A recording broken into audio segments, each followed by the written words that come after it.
mechanism can handle.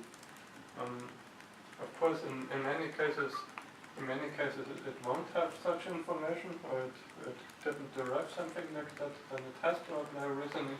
But if it has some general procedure or some general behavior that can realize a certain outcome, then it can make use of that information even then when the procedure knowledge involves variables, which I think is a good addition. This is something the previous versions did not have, but it was very natural to add it.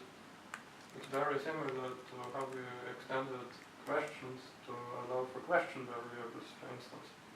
That's just one unification step that's necessary. And this is also interesting from a different perspective, because it's now a case where the variables which are introduced in L6 can become relevant for procedure learning.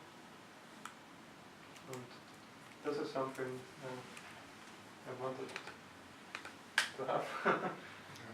So this is something the new version can do. Let's we'll directly move the discussion from what we usually call problem solving into something we call planning. So problem solving is typically you're handling one concrete case. Okay, for planning we typically talk about to generalize your solution into something which can be applied to similar but not identical situation.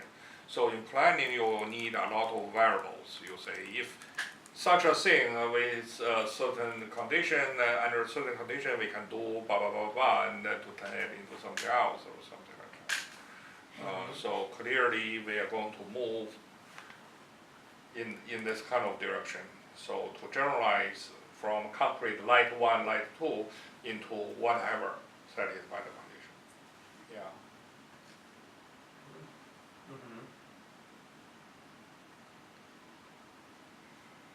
And are you done? Oh yes. How much then? Yeah. No. Because I will use the rest of the time just to directly continue.